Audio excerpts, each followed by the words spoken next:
I had the train compartment myself up to Rohana. Then a girl got me. Her father saw her off, seemed very anxious about her comfort and gave the girl detailed instructions as to where to keep her things, when not to lean out of windows, and how to avoid speaking to strangers. They called their goodbyes and the train pulled out of the station. As I was totally blind at the time, my eyes sensitive only to light and darkness, was unable to tell what the girl looked like. But I knew she wore slippers from the way they slapped against her heels. It would take me some time to discover something about her looks, and perhaps I never would. But I liked the sound of her voice and even the sound of her slippers. Are you going to Tara? I must have been sitting in a dark corner because my voice startled her. Oh, I didn't know anyone else was here. Well, it often happens that people with good eyesight fail to see what is right in front of them. They have too much to take in, whereas people who cannot see or see very little have to take in only the essentials, whatever registers tellingly on the remaining senses. I didn't see you either, but I heard you come in.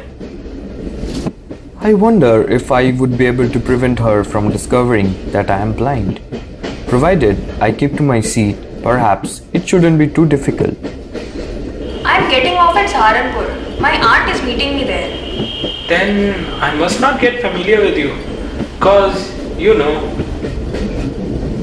Where are you going? Tara and then to Mussoorie. Oh, how lucky you are. I wish I were going to Mussoorie. I love the hills, especially in October. Yes, the hills are covered with dahlias and the sun is delicious. And at night you can sit in front of the log fire and drink a little brandy. Most of the tourists have gone and the roads are deserted. October is the best time. She was silent. I wonder if my words had touched her or whether she thought of me a romantic fool. Then I made a mistake. What is it like outside? She seemed to find nothing strange in the question. Had she noticed already that I could not see? But her next question removed my doubts. Why don't you look out of the window? I moved easily along the berth and felt for the window ledge. The window was open and I faced it, making a pretense of studying the landscape.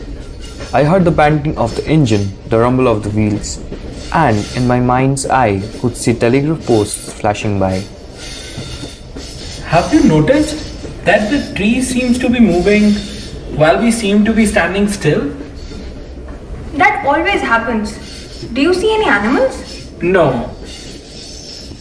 I knew that there were hardly any animals left in the forests near Dera. I turned from the window and faced the girl, and for a while we sat in silence. You have an interesting face. It's nice to be told that I have an interesting face. I'm tired of people telling me I have a pretty face. I was being quite daring, but it was a safe remark. Few girls can resist flattery. She laughed pleasantly, a clear ringing laugh. Oh, so you do have a pretty face. Well, an interesting face can also be pretty. You are a very gallant young man. But why are you so serious? I thought I would try to laugh for her, but the thought of laughter only made me feel troubled and lonely. Well, we'll be at your station soon. Thank goodness it's a short journey. I can't bear to sit in a train for more than 2 or 3 hours. Goodbye. Yet I was prepared to sit there for almost any length of time, just to listen to her talking. Her voice had the sparkle of a mountain stream. As soon as she left the train, she would forget our brief encounter, but it would stay with me for the rest of the journey and for some time after. The engine's whistle shrieked, the carriage wheels changed their sound and rhythm, the girl got up and began to collect her things. I wonder if she wore her hair in a bun or if it was plaited. Perhaps it was hanging loose over her shoulders, or was it cut very short? The train drove slowly into the station.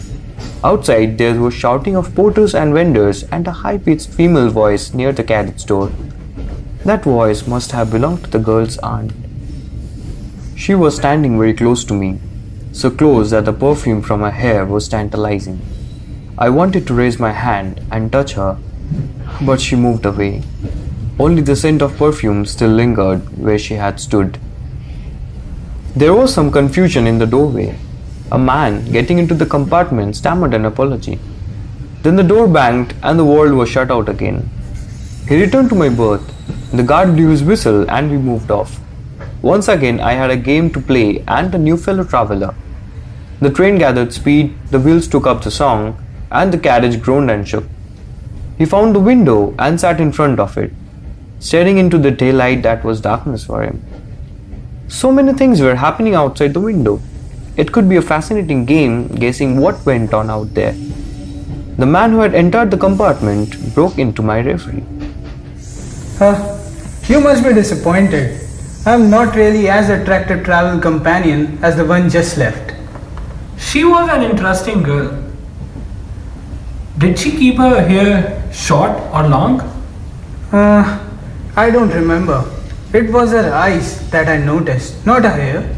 She had beautiful eyes, but they were of no use to her. She was blind. Didn't you notice?